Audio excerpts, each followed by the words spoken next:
Hey there, another day, another demo. So here's my Superbrain with its uIDE device plugged into the CPU socket there. I've got my two disk drives. Disks are out at the moment, and I'm going to power it up. Okay, we have to wait a short while for the screen to warm up, and then we'll be able to see the new boot prompt.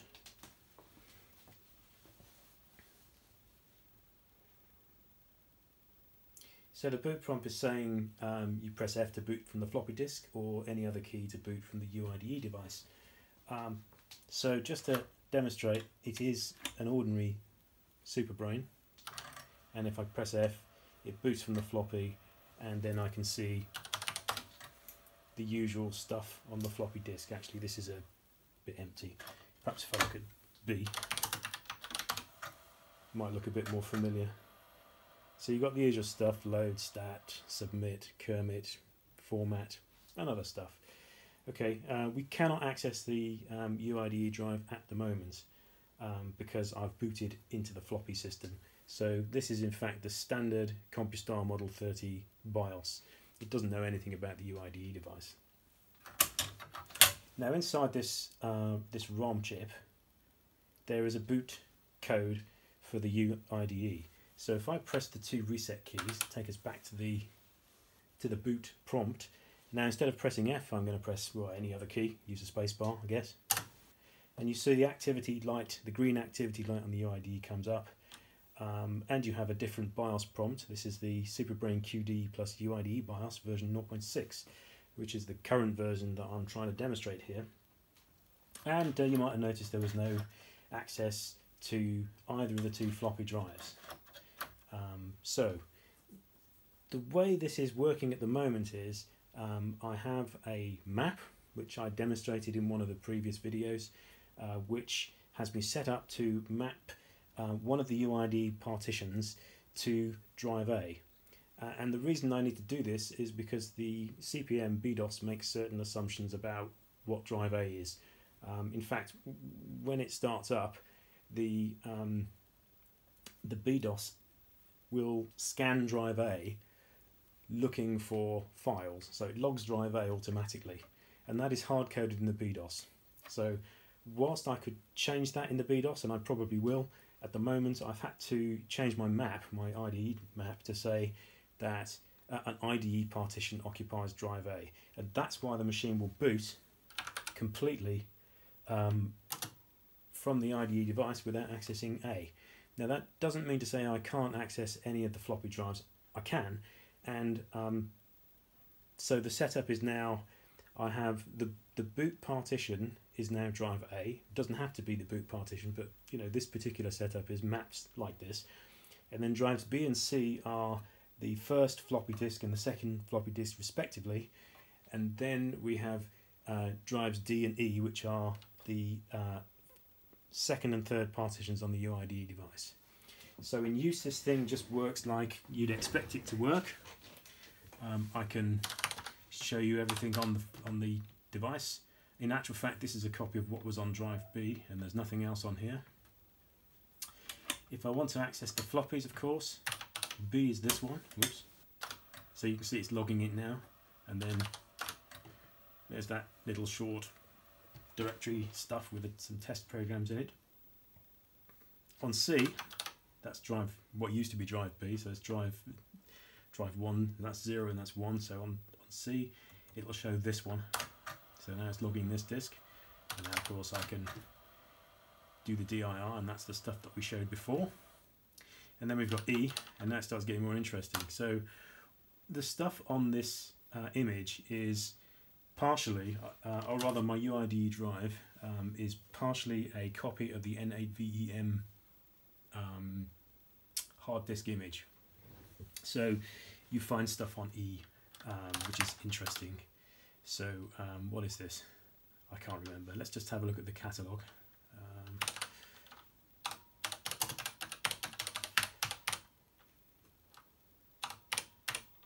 Oops, sorry, TXT there. Okay, so this is actually the N8VEM image from this website, and it says that C, D, E, and F all have stuff. This is the user number. So at the moment I can only access C, D, and E, and C is actually drive A. And in actual fact, my drive A, all these partitions have been wiped, which happened during testing. Whoops-a-daisy. So if I go to D, for example, might be a good idea. So you can see it's logging the disk and there's activity there. Okay, so I'm in user 0, I think. If I change the user to user 10, and you might remember, I don't know, maybe you rewind and have a look at the catalogue again. That is got various versions of Zork in it, the adventure game. And in here I've got Zork 2 and Zork 3, and I also have some setup programs. So C3 Super BR will actually set up Zork 3 for the Superbrain, and I've already done that, and also for Zork 2 as well. So if I go into Zork 2, just run it, it clears the screen, and it knows it's the Superbrain, so it gives you the Superbrain stuff. And there's all the activity on the disk, you can see is going on there. And now I'm playing Zork. So right, let's take the sword and lantern. And again, it's all very disk based, so it takes it, and hey presto. So this is all working as you'd expect it to. Yes, I want to quit. So let's go back to user 0 on drive D now.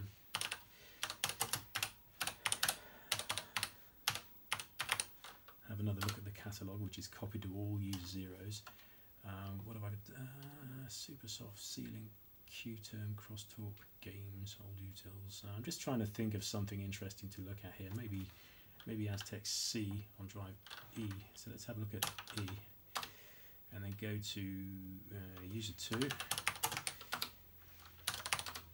have a look on here. Okay, so this has got Aztec C on it. You can write a little C program and compile it and all that stuff, but this particular directory doesn't have anything in it. Actually, I use this for developing Stevie, which is a VI clone, or have done in the past, and I was hoping to find it in here, but it's not in here. So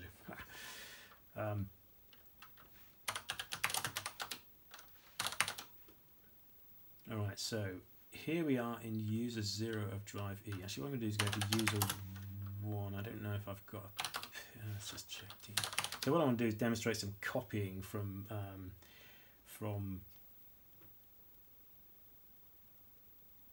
a uIDE drive to another uIDE drive, basically, so you can see how fast it is, or otherwise. So what I need to do then is to find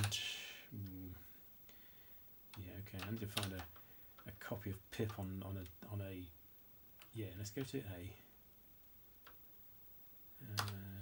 Let's user 0. Just have a quick look at that. Right, so there's a load of stuff on here, which is fine.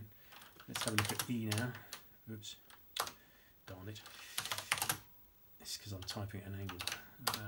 So look, here's loads of stuff that's on E. Right, so what I'm going to do is I'm just going to use pip to copy all of this stuff on E's user 0 to C's user 0, and we can see how fast it is. So hopefully I've got a pip here. If I don't have a pip here, I have to go, yes I do. Okay, so pip E, A colon equals E colon star dot star. Now, if you remember, there's an awful lot of stuff on E, and it would take a long time to copy if it was a floppy disk. So now I'm just copying all these programs just to show you how quick it is. Obviously the speed depends on the size of program, but you can imagine that copying from floppy to floppy, hell of a lot slower than this.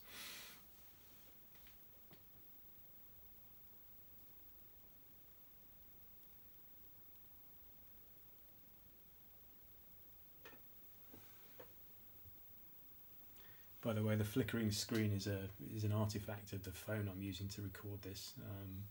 Actually, in practice, the screen is rock solid. It's just because the scan rate is different to the phone's capture rate. So anyway, look, I'm not sure I want to wait all this time to see, how long it's going to take to copy absolutely everything. I think you get the idea that it's a lot faster than floppy disks. So I'll just break into that. Oh, well, maybe it will do it. I think pip is ignoring Control-C actually. Guess we'll have to finish. Well, perhaps I can reset it. I'll reset it. So let's go back and boot again. And in drive A, we've got loads more stuff here. There's stuff that we just copied across. Okay, so pretty well that concludes this update. There are still problems with this driver. One of them is that I cannot access more than 3 uIDE partitions at the same time. Now the reason for that is because I have had to move the BIOS down in memory in order to make space for the ALV buffers that are required by CPM to access the drive content. And the problem is that for some reason, if I try to move the Superbrain BIOS more than 1K down in memory, it won't boot. And I haven't worked out yet what the problem is. So until I fix that, we're stuck with 3 drives. But that's okay as long as the second thing that needs to be done is done. So the next thing that needs to be done is to modify the xmap.com program that I showed you in the other video, the other Superbrain video, the demonstration, the tech demo video,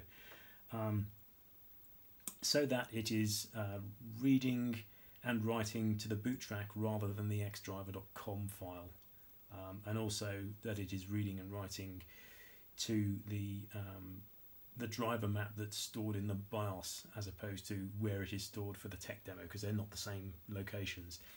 So this won't take too long to do, but once that is done, then you can use the 3 accessible partitions and just, you know, the 3 accessible ALV maps, I should say, and you can use those to access any of the 16 partitions on the uIDE. And once that's done, then it's reasonable for me to release it. So you know, anybody that wants it can have it.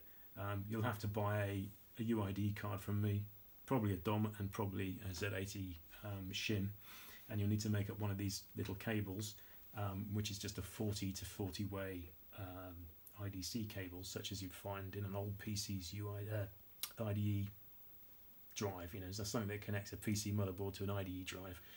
That is the type of cable that this is, although this one's a little bit shorter. And then you can install it. The other thing that you might need, if you haven't already done this, is the little adapter board here, because the Superbrain has, the early Superbrains at least, they use a certain type of ROM called a TMS 2716, which sounds familiar to the Intel one, but it's a totally different, it's a different wiring. So you need an adapter ROM in order to use an ordinary 2716, which your ROM programmer will be able to cope with. Now that's the other thing about the TMS part, is that there are very few modern programmers that know how to program them, because they need 3 voltages, whereas the Intel part doesn't. So if you want to use the Intel part to take a copy of the boot ROM, which you need,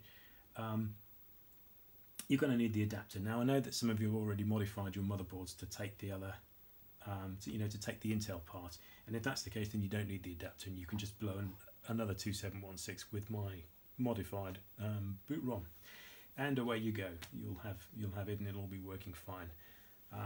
Also, be aware that this is the CompuStar BIOS. It's all based on the CompuStar 30 BIOS, which is an enhanced Superbrain QD BIOS. So if your machine isn't a QD, meaning by that it doesn't have 360K disk drives, that's double-sided, double density, 5 1/4, then this particular version of the boot ROM won't work. So the boot ROM doesn't just boot, it also controls the disk I/O through the second CPU. So if you don't have a QD machine, or at least the QD spec drives, which is what I've got, then you won't be able to access the floppy disk drives. Now I can provide an alternative BIOS that will enable you to do this, because it's just a matter of changing the disk definitions, but we have to talk about that because I've got no way of testing it. Okay, that concludes the demo. Thanks for watching. Bye.